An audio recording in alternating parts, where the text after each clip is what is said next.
All right, welcome to Believe in Rams, presented by FanDuel. You know me, Erin Coscarelli, back with you alongside my co-host, Super Bowl winning tackle, Rob Havenstein. Rob, we have got a really special, when I say really special guest, I mean it, guys. Dave Ragone, Rams QB coach, and now associate offensive coordinator. But apparently, Rob, that's not actually his name. Dave Ragone Nope. is not actually, okay. Nope. First name Coach, last name Rags. Hope everyone's watching the broadcast because that's his name. Don't ever call him Dave. He hates it. No, I don't know. I don't know if he hates it or not. Coach, do you hate it or? You know what? There's only a very few people who call me Dave, and I don't like those people. So there you go, man. Right? We're on the same page right there. So it's good. So your own mother calls you Rags then too? So my parents, they grew up in Italy, right? So when Sure. they came over, they didn't speak English. So legitimately, I was called everything probably but my name at that point. Oh. Youngest of 4 by 10 years. So there wasn't much parenting going on, but they were great. That's amazing. I love it. Fair I'm enough. Italian too. I'm Italian. I could tell by the last name. Is right? your middle name Michael? I mean, because every Italian man's name is Michael. No, it's actually so the American version's Pat, the Italian version's Pasquale. No one calls me that either, Rob. So let's just keep that moving right there. You know what I mean? The fact that you just brought it up though, I'm already sending it on the group chat just for everyone to call you Pasquale. That's right. If you know first name, it's Davide, so we can keep it really moving right there, man. Oh, So, that's fantastic. All right, we'll keep her moving. I know you got your you got something important to get back to. Season's right around the corner. Apparently, you're pretty busy right about now. So, we obviously had the first preseason game happen. A lot of good stuff from the young guys. So we're just going to softball the first question in there. And who's going to be QB2? Oh, that's a good softball right there. Here's what I will say about not to dodge it, but in quarterbacks in general, right? We obviously know Matthew Stafford and what he continues to bring each and every day. And one of the things I think that's underrated, I think, Rob, what's cool about you in this media space is you're going to be able to kind of tell people behind the scenes what Matthew's really about. And I think physically people can see that stuff obviously on TV, but just the work, the person, how he is to his teammates, how he is to his coaches. That is, if I could ever say anything about him in general, that would be out there in the public. And this is not cliche. Like, it's one of the best human beings I've ever met. He's a better human than player, and he's a Hall of Fame player. So the way that he treats everybody is, shoot, I mean, let's be honest. He inspires me to be better that way. So get that out of the way. There's the plug for Matthew. But what the other quarterbacks, here's what I will say about what Stetson and Ty have done, both in different paths, right? You got Ty Simpson, who's been in the offense now just a few months. Stetson Bennett, who's kind of grown up here as a Ram the last couple years in different roles, right? The reality is both are consuming the offense at different levels. So where Stetson Bennett's been, where he's been through game plans, he's been through seasons, he understands the adjustments, he understands maybe the 202, 303 level.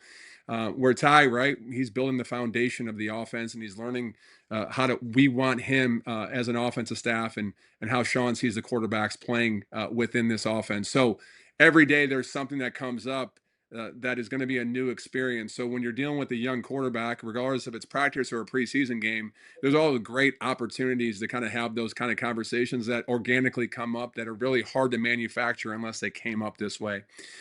So what we're seeing more than anything else is two guys who are going out there and competing.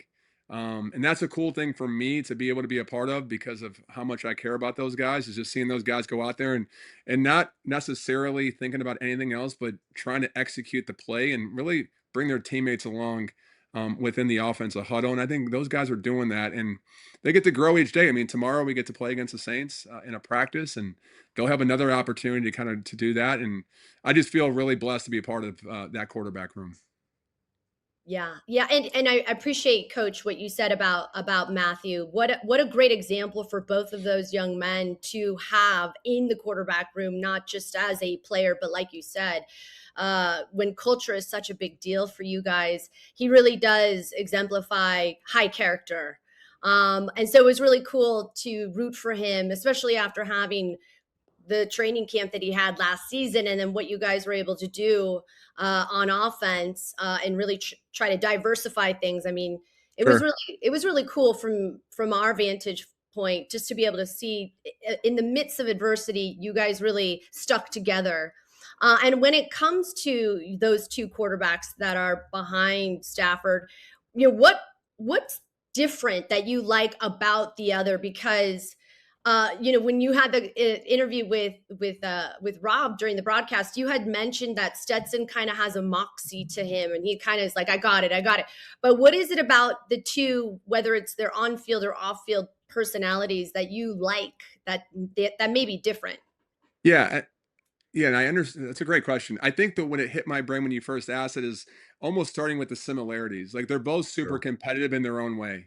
And not that you have to be out there and be boisterous and talk a certain way, but like it means something to those guys. And you're like, well, yeah, it should mean something to everybody. But like Rob knows, like at this level, like it's hard to each day bring it.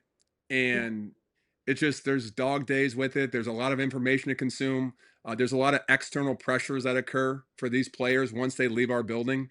And what you see is those two guys, when they come in the building, like it's about, okay, Rags, what do you have for us today? Like, what is on the agenda? How can I get better? So I think like that too, like when you compare those two, like those are similarities that you're like, man, those guys, they give themselves a chance. Obviously they're different players. Like there's no, and I always think this, there's no two quarterbacks who are the same. Right. No two quarterbacks throw it the same way, see it the same way. And I think what gets lost sometimes is when you're a young player, and Rob, I'm sure you can speak to this with all your years of playing, is when a young player comes in, the one thing you want to make sure is they don't lose who they are as that player, what they brought. Because when they try to be like somebody else, like I'm going to just be like Rob and set that way, like, yeah, there's pointers there, but then you start to lose your own identity and you lose really what makes you why you're here. So watching Matthew Stafford execute a play, yes, there are things, there's coaching points, there's things you can learn from, but the reality is he might be at the higher level of that play. Mastering the basics is really where we're at with both of them. The guys who are able to say, okay, I know who I am, I know what I can, and more importantly, I know what I can't do.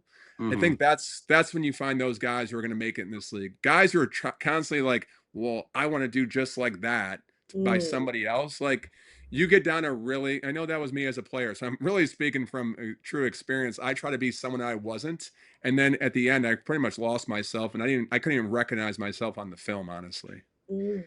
No, Rags, there's my Rob, right? There's my Oprah moment right there, man. No, So, I mean, tears are coming, everything else. That's amazing. Truer words have never been spoken. I mean, I was fortunate enough to go talk to the Badgers a little bit this week, and so some of the younger guys were talking about, watching a couple guys' films, and I was like, and someone brought up Lane Johnson, and I was like, be careful watching Lane's film because you can't do what he does in the way that he does it because only he can do it because that's who he is as a person. I mean, that's such a great point. Such a great point, especially when you talk about all these young guys too. There's obviously a lot of young guys out there playing in the preseason right now. I mean, Durant's philosophy for years on years is that the ones and mostly into the twos don't really play. And now with your fancy new title, associate offensive coordinator instead of thank you, Rob. It's very fancy. We do love titles. Over I can't even spell associate, so just keep it moving. Don't need to. You can just say it. That's right. It's perfect. That's right. We got talk to text and everything. But what did you see from a lot of the well, first, what did you see from Ty playing the quarterback position and like how he went about the game, and then kind of expand that to the offensive coordinator role in general of the rest of the guys? I mean, you had Dean Connor show up well, the offensive line protected, played really great. Now that you're you're the man around there now. Let's be careful here, Rob. Let's be careful. I'm just words have consequences, Rob. Here's what I will not for say. me anymore. That's right. That's not anymore. Here, like, right. What do you want to see from a young quarterback?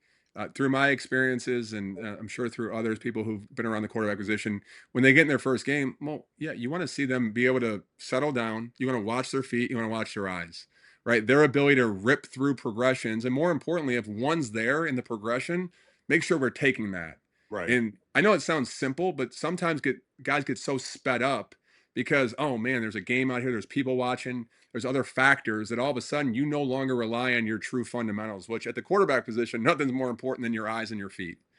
And so you drill that stuff, you talk about it constantly, but the reality is until you're actually forced to be out there on your own with no coaches essentially behind you watching in practice, like there is a moment of truth, right, Rob, where you're like, hey man, like the pressure's on. Will I actually rely on my fundamentals and what my training was, or am I going to abandon that? Yep. Right. And again, consciously, you would never say abandon it, but subconsciously, right? Guys get a little out of whack sometimes and they let some external factors become issues. And again, what are we looking for? Like what Ty was able to do on some of those plays for us was go through his progression and really take care of his 1/11th of his job.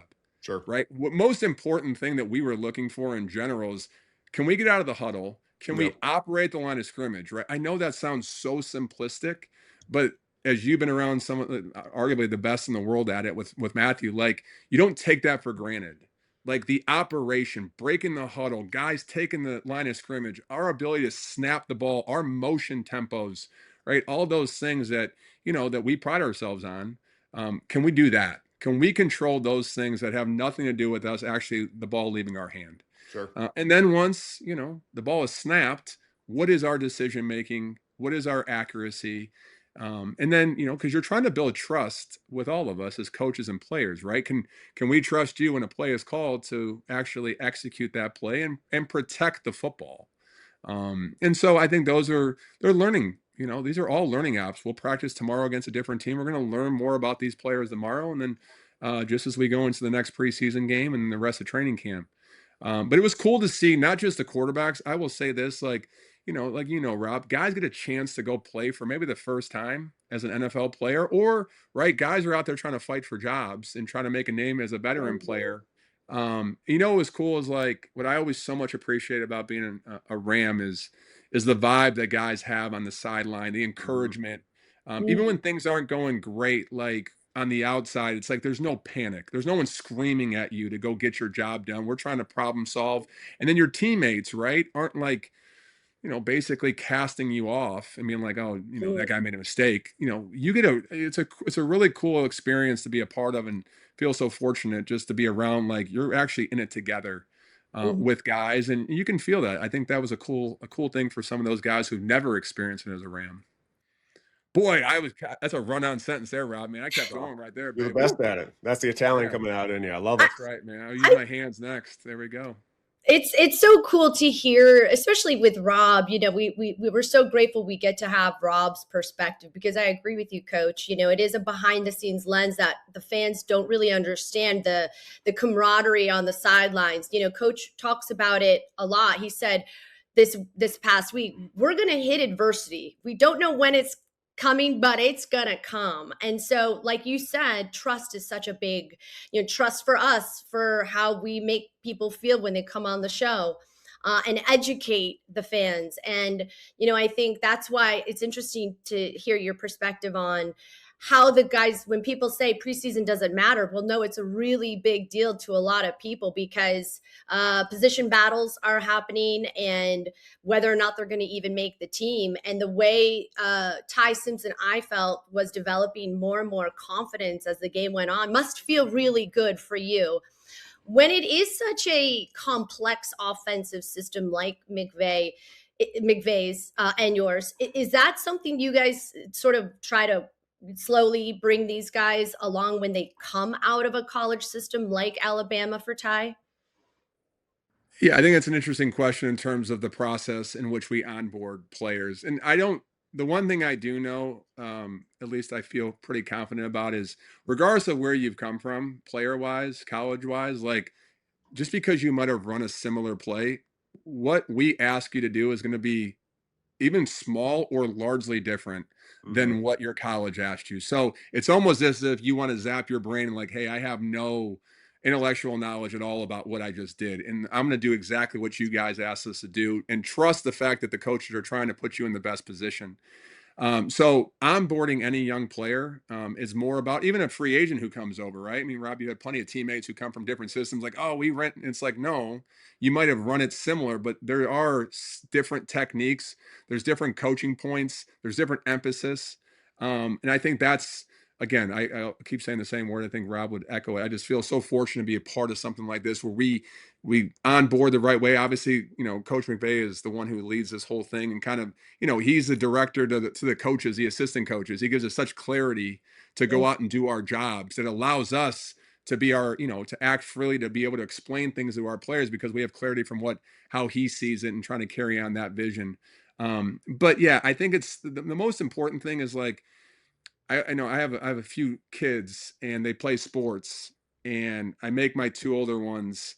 One's a basketball, one's a football player, and their individual drill is like the simplest thing you've ever seen. I have a daughter who's going to be a college basketball player, and I make her like literally like do when I used to work with her like right-handed layups, and she was a decently advanced player, and she's like, really? I'm like, you always go back to your fundamentals, right? Yep. So Mm. same thing goes when you're learning something. Like, we act as if you know nothing. We're not trying to be disparaging, but hey, what we ask you to do is going to be slightly different. So let's learn this from the ground up and the foundation. And I think that's how we approach it. And it's been awesome to be a part of it.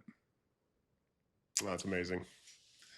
Rob, just so you know, man, right? Who does Wisconsin open up with? Notre Dame, baby. Oh, Right. no. Yeah, no, Is it it? is. Yeah, it is Notre Dame. I was And going to say, I'm now, going to that right, game. I even didn't know though that. she doesn't play football, I mean, I'm a Notre Dame guy. So like, I mean, I'm sorry for I'm going Notre Dame in that game right there. Hey, wow. Like, you're gonna hold it against me right now. Like, When it happens, I'll ship you a 3X Wisconsin team. no, nice that 3X would fit perfectly with me. It'd be great. Actually, I'm a 2 now, so I'll send you a 2. It'll probably might be I'm a little surprised. snug on you. It might be XL by the time the game starts. Oh yeah, I absolutely. love where you're trending, man. I know. Hey, I'm just trying to do it like Wendy. That's all. Oh my goodness, yeah, that's a whole different story. Wait, do we have time for one more question? Because I can't let you leave without your favorite Rob Havenstein story. Since now he's a professional, he's in the broadcast booth, he's asking serious questions. Give us the tea, Coach. Here's what I can say. And look again. Trust me, I've got plenty offline. But for 2 years, here's the one thing I will say that I thought was from my perspective, right? So obviously being in the quarterback room, but still being able to have dialogue with, other players, especially on offense. Like, I hope people obviously see your career, right, Rob? I mean, you be able to put the years in, a stalwart at the position, but like the work and the teammate and the dedication, like, again, people won't be able to see it, maybe appreciate it, but like super impressed by the individual. Like, I don't say that lightly. I know I joke a bunch and sarcastic and stuff like that, but like, you just saw his teammates and how they responded to him, which I think is by far the biggest telltale of a person. Like, those teammates, how they react, especially like when Rob wasn't able to be on the field on some of those, and like just how the guys gravitated to him either in the training room or off the field, or more importantly, the coolest thing that I saw last year was his mentorship to Warren McClendon. And you sit there and you're like, yeah, you would think, oh man, I can see guys doing that. Well, when someone else is out there basically in a position that you're not able to be in because of injury, and you're still selfless to be able to go up there and try to help the next person, like, again, maybe that story is out there, Rob, and maybe people know that, but like, I just feel like the right thing to do is to be able to tell that story for you, man. Like, just what an impressive individual. More importantly, like, what a great teammate. Well, thank you, Rags. I appreciate that, man. No, but that's the best part about the Rams is like the Rams are able to kind of breed that level of personality, and so like it exalts the people who end up doing that, like a Matthew Stafford, and how I tried to be during my career, and it's like that just breeds better and better teammates, better and better players, and a better team overall. So I appreciate you sharing that with us, Rags. No problem, babe. Yeah. Absolutely. Wow. I mean, it's just very cool again, I represent the fan. I would say being able to hear you guys sort of appreciate how important character is, not just on the field, but off the field. It just seems like that's a very high priority for the Rams organization. We know you're busy, Coach. We got to let you go. I appreciate it. You got a game this week and some guys to coach up, but we really thank you for making the time. This really means a lot. So thanks. It was awesome. Thanks, guys. I mean, that was pretty amazing. Seems like Rags is the best. Yeah, he's very fond of you and what you brought to the team, and how I love to hear when teammates speak highly of other teammates, and that seems to be the theme of Rob Havenstein. I tried my best, Erin. I mean, that's all you could do, but Rags is such an awesome guy because he's been the quarterback whisperer over there. He's obviously had a chance to work alongside with Matthew Stafford, and Matthew's one of the least selfish guys in the whole entire world. And I think, his opening remarks, solidified that about like just how cool of a dude he is. Yeah. Like being a competitor, being a person, a dad. a husband, just being an all around cool guy. So I think it's, because we talk so much, Sean's first pick of, Ty Simpson, and then the battle between QB2, where it's like, you do have to realize that there is number 9 back there, and he's still pretty special after an NFL MVP honor season. And so it's definitely cool to kind of have that get going again and talk about a Matthew Stafford. And, it's kind of nice. He's kind of getting the O-line treatment because nothing really, he's doing his job great. And so nothing really exciting is happening. And so, no, he's kind of not getting the media highlights that he should. And so that's very similar to an offensive lineman in a game. You never want to hear our name called because that means we did something bad. So he's just slowly going about his work. Yeah, and to have a guy, like you said, quarterback whisperer, to talk to us how big of a deal this is that he made the time, because yes, coming off of a campaign where he helped Stafford lead an MVP season, leading the NFL in passing yards, passing touchdowns. Stafford's 46 passing touchdowns, the most for any quarterback since Rodgers in 2020.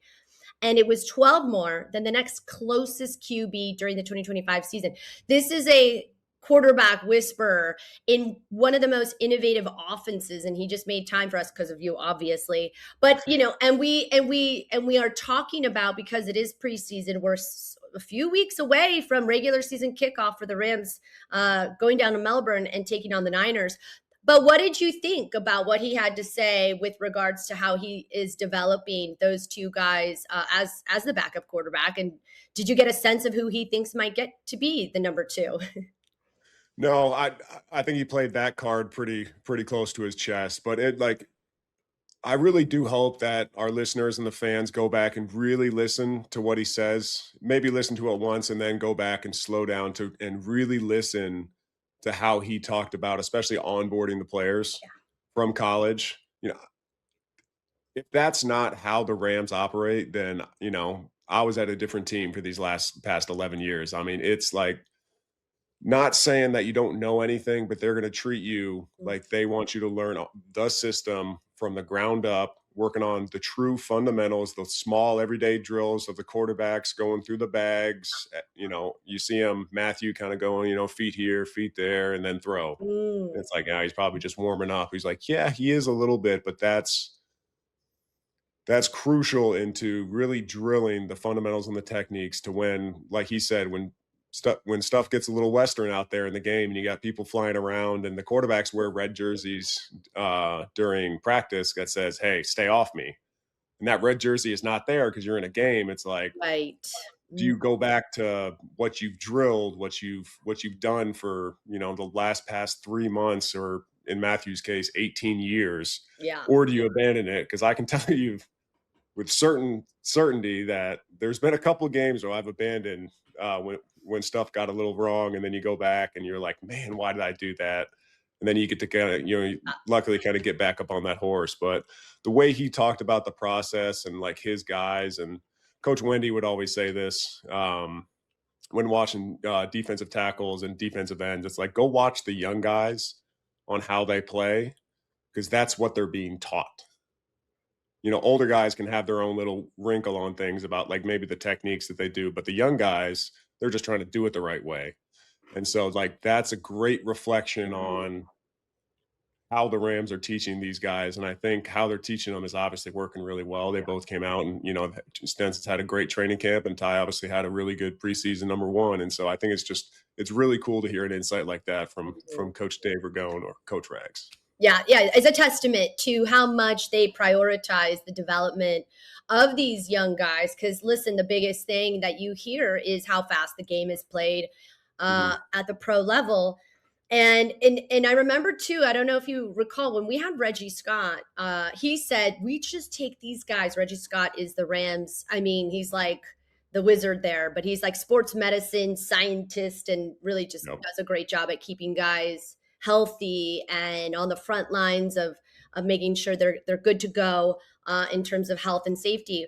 But he said when these guys come in, they go slow. They try to slow them down, and that's so interesting because you would think it would be the inverse, right? Or the other way would be the opposite because the speed. But really, it's probably so important to the development of a rookie, or even even a Stetson, is just to see the game slow down and learn the complexities of a McVay offense. Yep. I mean, you saw it last year with, Terrence Ferguson. Everyone thought he was going to come in and be an impact starter right away. Mm-hmm. And Sean has been Great very example. much so of like, let the guys learn, use them if you can. But, at the end of the day, he needs to be able to trust you Mm, that when live bullets happen and you're out there playing where it's like, there is not an abandonment and you don't forget what to do. And yeah, because potentially, if you forget what to do or use the wrong technique, this is, you get somebody hurt. And yeah, so we've talked about a lot over this podcast where, the trust is such a real thing. And I think it's cool to hear again, exactly what you said of them building the house that, these guys' careers are on, going slow and making sure mhm, that foundation is solid and yeah, it's steady and everything's built the right way. And then you can go up and start building the 201 ball, the 301 ball. But like the mhm. fundamental of, the house of your career is built sturdy. What did you think when he said, and I thought this was a very interesting revelation about himself, was that when he was playing, which again, I really love that the Rams, you see it from Coach McVay, there's a vulnerability in an ownership type of an accountability type of dialogue that they lead with. But Coach Ragone said that when he was playing, he tried to be someone else. What did you think of when he said that? That was interesting, no? Yeah, I mean, it really hit a personal chord because like that's such a big thing where maybe you're struggling or things aren't quite going, you're not where you want to be. You might look at a guy that's doing well in your position. You're like, all right, I'm just gonna go do it like that. I'm gonna go be him. And that's one of the things that I think, as Rag said, that kind of kills yourself because you lose yourself in the process because what got you to the NFL to be able to get drafted or sign an undrafted free agent signing, but to sign with a team is a big deal. And so what got you there is the player who you are. Mm, You bring something special to the plate. We don't need another honestly, we don't need another Matthew Stafford because there is only one Matthew Stafford. mm, So, it's just going to be a lesser version of nobody really. You're going to try to emulate someone you can't emulate, and mm, so the person you can emulate or change is yourself. yeah. And so, I mean, that really hit a chord with me because every now and again you watch certain players and especially for me watching offensive tackles you're like, man, he just makes it look effortless. I'm going to go back and try to do this. Then you realize that he's just one of the greatest athletes of all time and that that doesn't translate to what I was trying to do. But I can go look at his maybe a certain guy's body positioning and be like, Mhm. okay, that makes sense. I can't move the way he does because I'm not him, but I can take away certain things, maybe like a hand plan or like I said, body lean or tilt or squareness or whatever it happens to be, little triggers there. But I can't emulate someone else 100% because then, well, number one, physically, I just can't do it to some of these other guys in the league. But like he said, you just lose yourself, your self sense Yeah, it's again another parallel to life. Just it's why being always. authentic and being yourself just tends to get you farther than what's the saying? Comparison is the thief of joy. If you're comparing yourself to Yep. someone else, I think it's considered the thief of joy. So just be Right. you. Just But be no, you. it was great to hear him say that, to open up, to have some fun. He's got a great personality. I've never really had much time with Coach Ragone. And it seems obviously that the Rams can also have fun and take Oh yeah. ball very seriously at the same time. And it's a high pressured season for the Rams. In fact, Always is. FanDuel Sportsbook has the Rams as the favorite to make the playoffs, at least in the NFC. This season, they are at minus 520. So There you go. Lots of hype, but the Rams are tuning out the noise. They talk about that a lot at the pressers. But really cool insight to get from the quarterback's coach and associate offensive coordinator. I know I keep wanting to say co-offensive coordinator, but I keep hearing associate, and I was like, maybe that matters. So Yeah, I'll go ahead and I'll use his title. it sounds really official, and we should be official here on FanDuel. Believe in Rams. Rob Havenstein, always so great to have you as my co-coach, my co-host, and co-analyst, because really Associated. exactly.